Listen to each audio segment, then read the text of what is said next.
Assalamualaikum warahmatullahi wabarakatuh. Pada video kali ini saya Bella Saputri, mahasiswa Universitas Teknokrat Indonesia dari Prodi Sistem Informasi dengan NPM 22311033 akan sedikit menjelaskan mengenai cara kerja ETL pada data warehouse. ETL atau ekstraksi, transformasi, dan load merupakan proses kunci dalam konteks data warehouse. ETL memainkan peran penting dalam memastikan bahwa data yang tersimpan dalam data warehouse berkualitas tinggi, dapat diakses dengan mudah, dan siap digunakan untuk analisis serta pengambilan keputusan. Extract, Transfer, and Load atau ETL bekerja dengan memindahkan data dari sistem sumber ke sistem tujuan secara berkala. Proses ETL bekerja dalam tiga langkah. Yang pertama, ekstrak data yang relevan dari basis data sumber. Yang kedua, ubah data sehingga lebih cocok untuk analitik. Yang ketiga, muat data ke basis data target. Yang pertama, terdapat ekstraksi data. Dalam alat ekstraksi data, ETL mengekstrak atau menyalin data mentah dari berbagai sumber dan menyimpannya di area staging. Area staging atau zona landasan adalah area penyimpanan perantara untuk menyimpan sementara data yang diekstraksi. Area staging data seringkali bersifat sementara, artinya isinya dihapus setelah ekstraksi data selesai.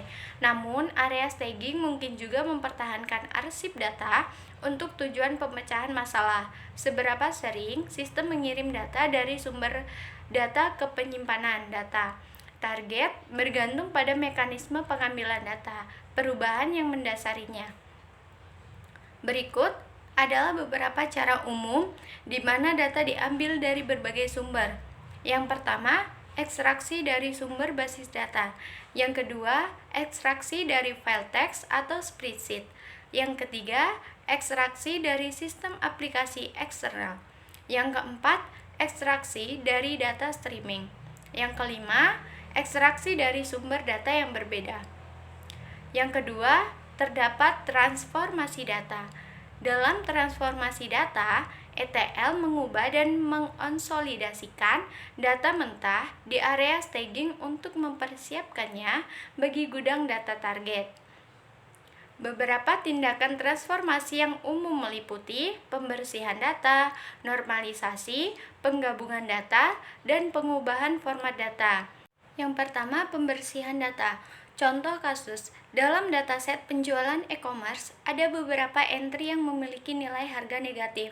Sebagai bagian dari proses transformasi, nilai harga negatif ini dapat dihapus atau dikoreksi agar sesuai dengan aturan bisnis perusahaan.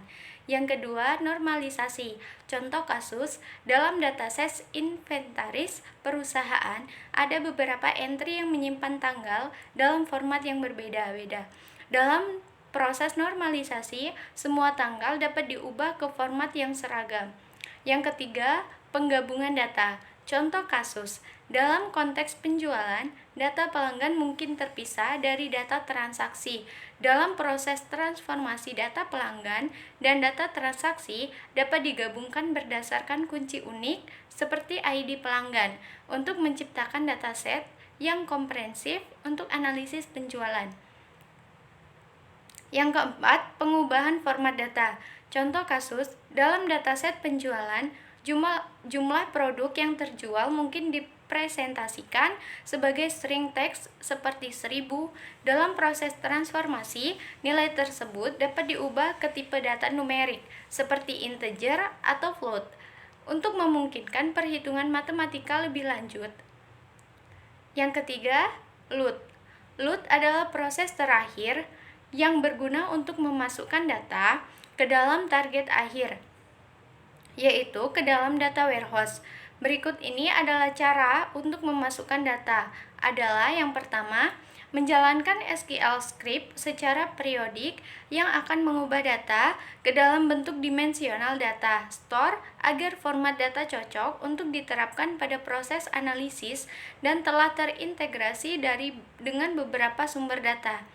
Yang kedua, proses load kedua yaitu akan sampai ke berbagai macam output yang sesuai dengan skemanya, yaitu terdiri dari proses load up data dan load bulk data. Contoh platform atau alat yang dapat digunakan untuk proses pemuatan data ke dalam data warehouse meliputi Amazon Redshift, platform penyimpanan data yang scalable dan dapat diakses dengan berbagai alat integrasi ETL.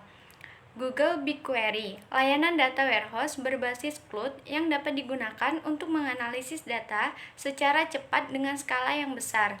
Microsoft Azure SQL Data Warehouse, layanan data warehouse cloud yang memungkinkan pengguna untuk mengumpulkan, menyimpan, dan menganalisis berbagai jenis data. Salah satu studi kasus yang relevan terkait penerapan ETL di industri adalah implementasi ETL di perusahaan e-commerce besar. Misalnya, perusahaan e-commerce tersebut mengalami pertumbuhan yang pesat dalam hal jumlah transaksi, volume pelanggan, dan diversifikasi produk. Pertumbuhan ini menyebabkan terakumulasinya jumlah data yang besar dan beragam dari berbagai sumber seperti platform e-commerce itu sendiri, sistem manajemen inventaris, dan sistem manajemen pelanggan. Hasil konkret dari penerapan ETL di perusahaan e-commerce ini meliputi peningkatan dalam kecepatan analisis data, pengambilan keputusan yang lebih tepat, peningkatan pengalaman pelanggan, pengelolaan persediaan yang lebih efisien, serta peningkatan keamanan data yang mendukung kepatuhan peraturan. Dengan demikian, perusahaan dapat mengoptimalkan operasi mereka dan meningkatkan daya saing di pasar e-commerce yang kompetitif.